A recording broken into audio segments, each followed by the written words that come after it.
Alright, let's buckle up, shall we? Tower of Dawn is one of those extra novels by Sarah J. Maas, kind of like The Assassin's Blade, that you need to read in order to read the other books. Not officially part of the series, but definitely should be. You should read this after reading the 5th one. Yes, Empire of Storms. Anyways, this is a novel all about Chaol while he has to go to the southern continent after receiving his very horrible injuries. I don't want to give too much away. If you have not read it, go read it, and all the other ones, and then come back and discuss, because there's a lot to discuss. Goodbye. So I did not want to read this book. I thought about skipping it, but I figured it would be as important as Assassin's Blade, which was the other book that was like supposed to be a novella that turned into a novel, because Sarah J. Maas is amazing. I didn't really like Chaol, didn't really care for him, wasn't a huge fan of Nesrin. I really saw him as a side character, and I'm really glad that this happened, because I don't think I would have ever connected to his character in the other books without this. And maybe that's what Sarah J. Maas knew. Like, maybe she knew that readers weren't connecting with him and then decided to tell us why we should, and I really appreciate that. So Chaol is in a chair, like a wheelchair. He hates it, obviously. He has been this soldier, very able-bodied his entire life, and now he feels very restricted by his lack of movement. He can't feel anything hips down, is my understanding. So he is kind of going on a twofold mission, because he's going to the southern continent to try to get the great Kagan of the southern continent to help our friends in the war effort. And he's also asking for help from the Tory. I pronounce it Tory, which is like this castle of healers. They're kind of his only hope at being able to walk again. Nesrin is now captain of the royal guard because after Dorian's father died in book 5, Dorian is now king. And so Chaol is hand to the king, which I'm assuming is like right-hand man. We meet the Kagan, who is pretty much like a king and an emperor and a ruler, stronger than a king, all in one title of Kagan. We meet his family. His ruling family for generations is very ruthless. They kill each other and sometimes potential heirs, because it's pretty much the kids fight out their whole life to figure out who gets to be the next ruler. We come back to Irene, who I knew we were gonna see again. She was in Assassin's Blade. She was the girl who was working in a bar, and Selena ran into her because these guys were about to attack Irene. Selena, while she was still Selena, fought them off and taught Irene some self-defense, gave her money. Irene had told Selena that she wanted to be a healer, so she's like, here's some money, go to the southern continent, learn how to be a healer. The world needs more healers. That was like a big line that kept coming back to us throughout this book. We meet Hafiza, who I really like. She's the healer on high of the Tory. She tells Irene she has to heal Chaol. Irene hates a Darlin. Under a Darlin, that's like who killed her family. Now she's supposed to heal Chaol and kind of refuses to. Irene knows this is kind of a test, so she is gonna give it at least one day, and she shows up and is very short with Chaol, like very snappy. We meet the kids over time, like you get to know them. Cashin was one of the ones who stands out at first because he's in love with Irene. Irene is not into that, and we find out that Irene and Haysar, the second oldest daughter, are pretty good friends, even though Haysar is really difficult to be friends with. So Irene is very well connected within this royal family. Sartak, the oldest or second oldest prince, tells Nesrin about the Rooks, which are pretty much giant griffins, like kind of like birds, and he invites Nesrin to go on a ride with him sometime, which is pretty much, I'm assuming, the ancient Throne of Glass equivalent of we should hang out sometime. Nesrin's extended family is in the southern continent, so she gets to go visit them, and that's a really nice moment because we don't get to see a lot of Nesrin's like emotional side. I know people have like kind of compared her to Katniss, and that really makes a lot of sense, that whole like kind of brick wall demeanor. I loved that she sang for them, and that her aunt and uncle like constantly just feed her food, and she's like, I'm so full. That's so what visiting family is like sometimes. Irene decides to heal Chaol at Hafiza's prompting. The first real moment we see of healing is Irene pushing. She kind of has like this light power. Like she can use her power to go into someone's like nerves and stuff. And Chaol has this really bad scar on his back. She pushes her light into it and finds like this pit of darkness left by the Valg attack. It's really shocking to Irene because she's never really seen anything like this before. Meanwhile, talking to the Kagan is not going well for Chaol. The kids are really manipulative. They don't really want to go to war. And the family is still in mourning over their youngest daughter, who was found dead. Irene goes down into what they call the womb, which is pretty much, I think, these underground oasis pools, and it's really dark and there's bells everywhere, and it's a really cool image that I have in my brain right now. It's kind of a place where the healers go to unwind. I have the understanding that Irene has a very strong connection to Silba, who was like the original healer, I think. While she's, unwinding, she gets this message: you must enter where you fear to tread.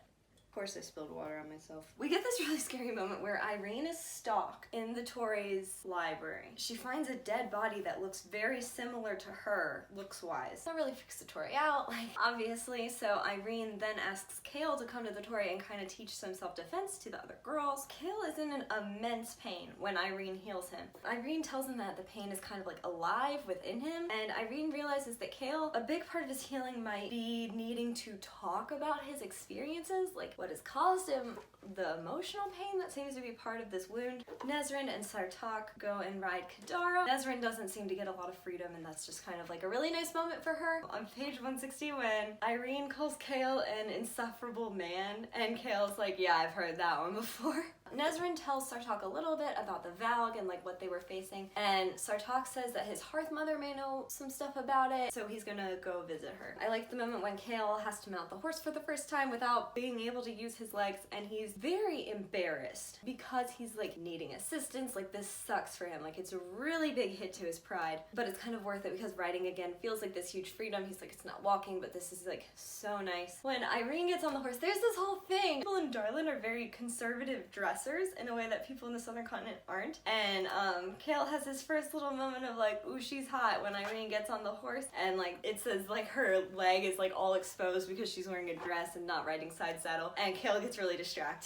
Chaol has a very rocky dismount from the horse when they get to the Tory, and all the girls think he's really cute and they're like all giggly and stuff around him. These healing sessions seem to be getting worse and worse. Irene eventually brings him a bit to just bite on while he's in this much pain. So when he's going through these healings, Chaol is seeing pretty much all of his guilt just displayed before him over and over, and all these like horrible things that he's experienced, and Irene sees some of it. Like, she sees Morath while she's trying to heal. They have this moment of trust and kind of like mutual respect, and Chaol starts to move his toes, which is so exciting. There's a little bit of tension between Nesrin and Chaol after the party with the opiates. Apparently this is a thing where there's just like little bowls of smoke at parties that are drugs. Sartaq and Nesrin kind of hang out at this party, and they're essentially the same person, and I'm really into it. And Chaol and Irene have such obvious chemistry, and I think that was a really big problem for me in the past, watching Chaol and Nesrin be like a thing. And I think maybe that's what annoyed me about their characters, is because they were together and they don't really have any chemistry. Like, they have an understanding for each other, they're both warriors, and there's like that respect there, but there's not really a romantic chemistry, and maybe that's what caused like a misconnection in me as a reader. So like, I'm really loving seeing Chaol and Irene together because they have such an obvious like romantic tension between them. The next day though, Irene comes in, and Chaol and Nesrin just slept in the same bed, but obviously Irene kind of takes it to mean other things and is just really embarrassed, and Chaol's trying to explain, but it doesn't really work, and so that kind of messes with Irene's crush on Chaol. Irene has found those books in the library though, and Chaol recognizes the writing as word marks. That kind of freaks him out. He tells Irene like, you need to hide this all immediately, like get rid of it. We find out that there are 3 Valg kings: Erewhon, aka Parrington, Orcus, and Mantix, and those 2 are waiting to be let into the world, which is terrifying. We have this horrible moment where Nesrin feels like a replacement for Chaol. Like, feels like a replacement for the women he's loved, and that sucks. So when Sartaq invites her to go with him to the mountains, I was very, like, excited that she was gonna get a break from feeling this. Nesrin tells Chaol that she holds him to no promises. I think she's obviously got an idea about him and Irene. It's kind of like they haven't officially ended things, but the romantic part of their relationship appears to be over. Sartaq tells Nesrin that his spies, when they found out about Nesrin, started calling her Neith's arrow. Neith, I think, is like one of their goddesses. Like I said, I didn't really like Nesrin that much at first, but I liked her more later. Like, she grew on me a lot, and I was really happy to see Sartaq like just showing her the attention that she deserved. There's a really nice moment with one of the guards who has apparently lost his hand and now has like an iron arm, and teaches Chaol a really big lesson about injury and how like it's affected him and how he's back to his full strength, how to not let that injury become like who he is. I think that was a really important thing for Chaol to learn, and he like made a really good bond with Shen through that. I love that Irene is a coffee addict. It's called like Kave. Yeah, feel that.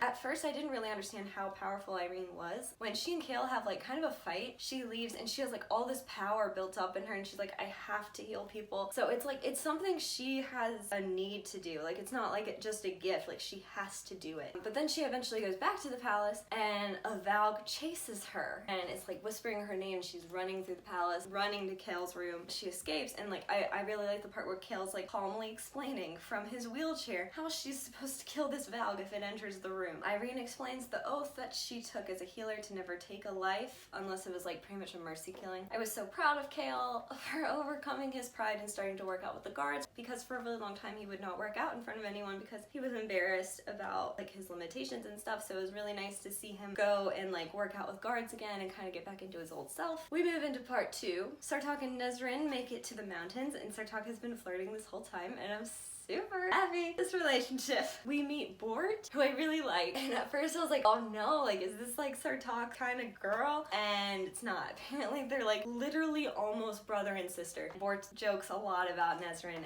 and Sartaq having a relationship, which I thought was really funny. Like she's like pretty much an annoying little sister in the way that his actual sisters can't be, because they have to be so serious all the time. Falcon is there, and everyone is suspicious of him because he's just kind of shown up out of the blue. Sartaq says that the reason so many people came to see them when they landed was not because of him, but because of Nesrin, because of all these stories that have been circulating about her. I really liked when Nesrin kind of showed off her archery to the mountain people. I forgot what they're called, like the people who are in the one area that Sartaq belongs to. And like she teaches the others, which is really fun. Hulun, the Hearth Mother, shows up. She went scouting and saw the Karen Kui, aka Stygian spiders, aka the terrifying clan of spiders from Harry Potter. Nesrin thought they were a myth.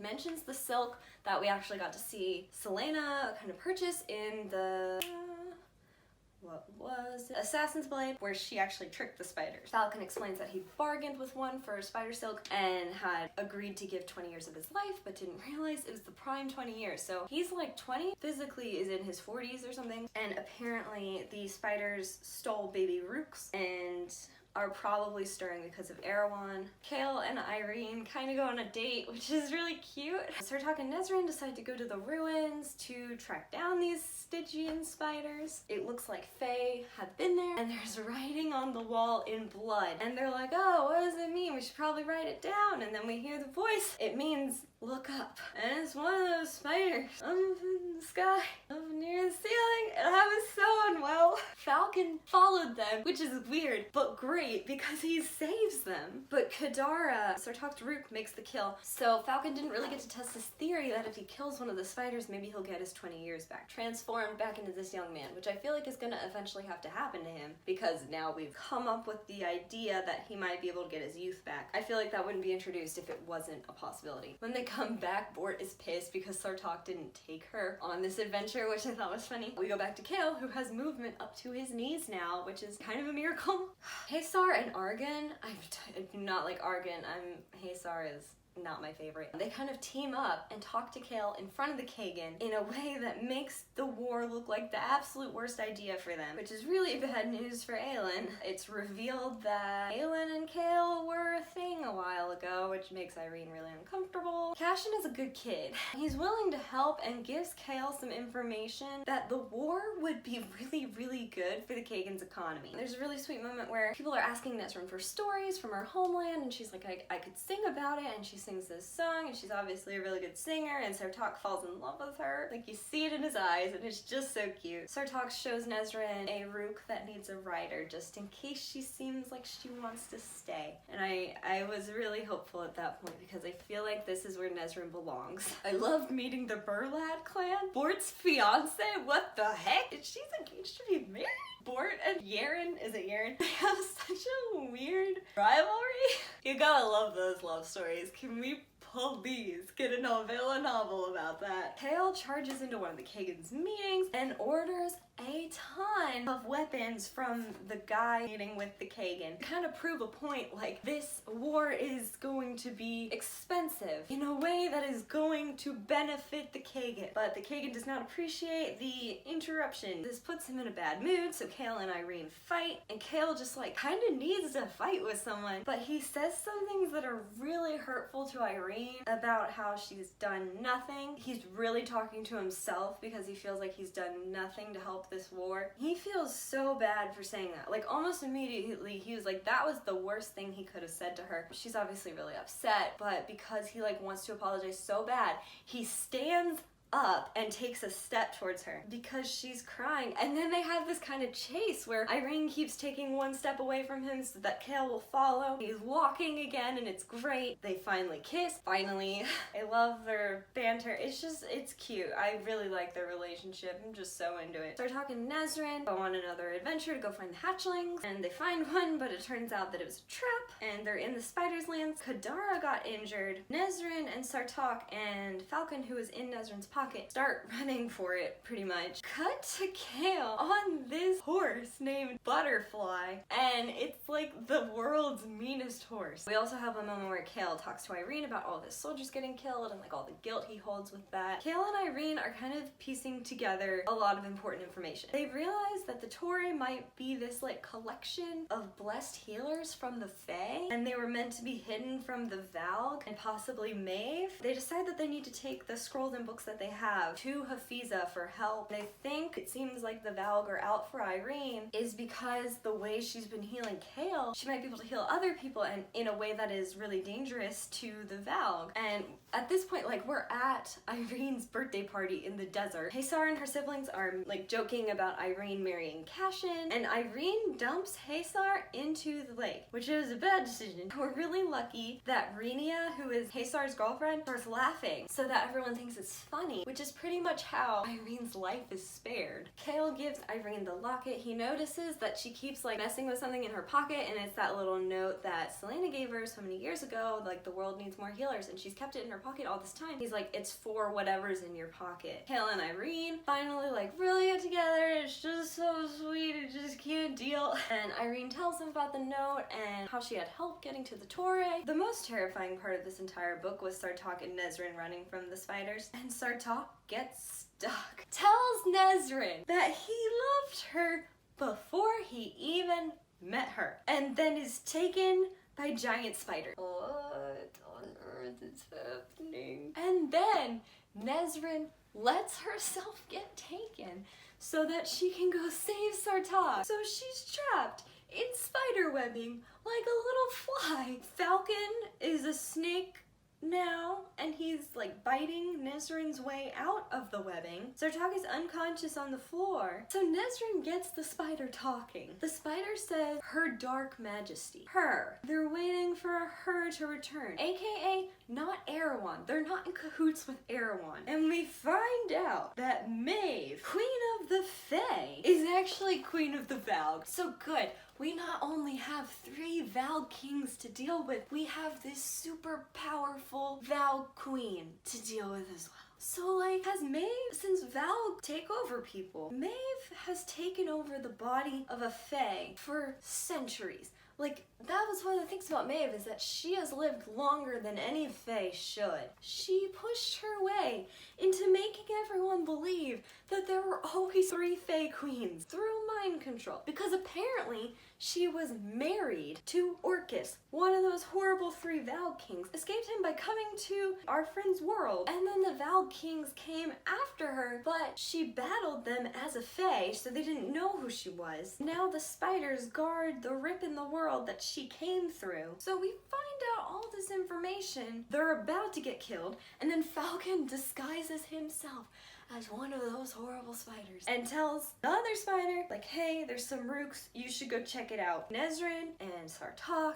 and Falcon as a spider start to escape. We realize that like anything apparently related to the Valg, including these spiders, are very afraid of fire. So Nezrin starts to shoot these arrows that are on fire using Sartok's hair that they catch on fire. So now Sartok got a haircut. It's pretty obvious somebody needs to hold off the spiders, so Falcon pretty much volunteers. Kind of last minute tells Nezrin like, hey, I have this niece and I feel like I wasn't there for her. She has no family. I don't know what became of her, but please find her and give her my fortune, because he had all that spider silk that he sold. And very interesting that we know a shapeshifter about the right age and location. Fort and her fiance show up with Kadara and save the day. Chaol and Irene return from the desert party to find Chaol's quarters trashed and all the books gone except for the one scroll that they had like in Chaol's boot, thank goodness. Irene goes to Hafiza about the scroll. Hafiza has these books that will help translate the scroll and make sense of the scroll, and Hafiza is like, I will think think about giving them to you, but like she's supposed to be guarding these books. Irene goes back to the womb to relax, and she has this moment with all the bells, like all the healers have their own bell. And so she rings hers and starts to follow the sound of it, and it goes back to this really ancient bell. It turns out it's Jaffa Towers. So we think that's her ancestor, and it's like this really good moment of renewal that Irene needed. Irene goes to Chaol, very determined, kind of to heal him once and for all, and she does it. Chaol has to face all of his guilt and fear about Nezrin and Dorian and Aelin and Rowan, and he sees everyone and all these deaths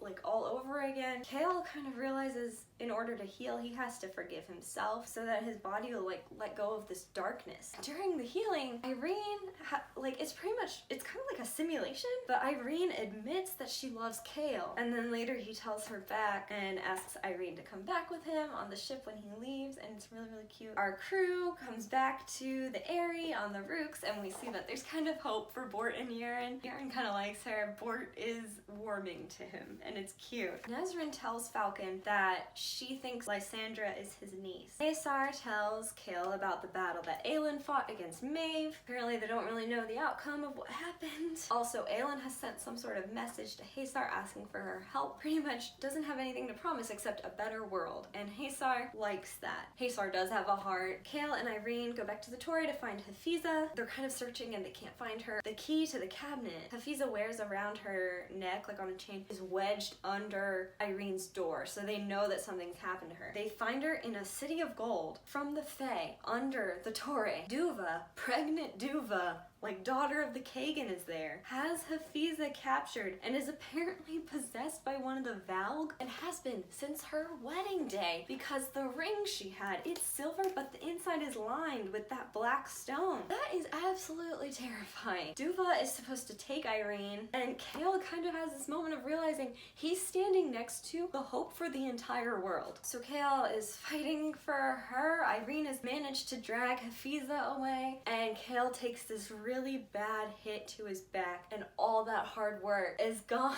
The way to make it stop pretty much is for Irene to put one of the Valg rings on. Irene tries to kill Duva, but can't make herself do it because she took that oath to never hurt anyone. Hafiza comes back to consciousness. Nezrin and Sartok have managed to arrive. They've come with a bunch of guards and healers and cats. I love the fact that the cats are just always in the library, watching you, helping you, distracting you. Irene can feel Chaol dying. Irene agrees to pay the price for whatever it takes to heal Chaol. That moment was beautiful, where Irene is like holding on to Chaol, and then like all the healers have like lined up, just like holding onto each other's shoulders, like channeling. We find out what Irene's sacrifice means. Their lives are now tied, so whenever Irene gets tired, Chaol's injury returns to him, and then if one of them dies, the other one will die too. Chaol is now so healed that even that scar that Aelin gave him is gone. Hafiza, being the healer on high awesomeness that she is, breathed into her face, and now Duva is unconscious. Chaol and Nezrin have this really nice like mental moment where they're like kind of talking with their eyes, I think, where they're like, I'm glad you're happy, we're not romantic anymore, but we kind of support each other. Irene saves Duva, does the whole healing thing on Duva. The baby is okay, like she's like, it's healthy, it's human. The Kagan promises her anything in the world. Turns out that the Valg in Duva was not a Valg prince, as we usually have to encounter, but a Valg princess, and that Duva possessed killed Tumaloon, the youngest sister. The royals kind of finally accept that this is a war they need to be involved in. Sartok promises a Rook army. Haesar's army is gonna join in. Cashin's gonna help with his forces. The Kagan agrees to save Irene's people, so they have a big army headed out to join Aelin, which is great because apparently we have 3 Valg kings and a Valg queen that hate each other to face. Whoever ends up being Kagan, it's gonna be Sartok, right? He said, well, I'm not gonna be the next Kagan because you have to marry a woman of noble birth, and I am going to be Nezrin, which is exciting. And then the dad's like, no, you are my pick because you said that. Nezrin gets to see her dad and sister, which is so great. It's like the boyfriend meeting the dad moment, and then the sister is like, I told you they were a thing, and then Kadara's there, and the little cousins are like crawling on top of it. It's great. Chaol and Irene got married? Why didn't we see this? Chaol realizes who wrote the note, recognizes the handwriting, and like starts crying. And I was unwell. I was like, my whole heart is just a can't. And then there was that scary omen at the end, like the fire heart part where Aelin has been in this iron cage with the death mask with all the drugs being filtered into it. And then we see Maeve and she's like, let's begin. Oh no, I am afraid of what is going to happen here. 10 out of 10. How is this not mandatory reading? We find out so much here. So much. What did you think? Do you like Chaol now? Comment, throw a book, subscribe, etc. I'll see you here next time, hopefully talking about Kingdom of Ash. Oh no. Thanks for watching. My name's Caitlin. Bye!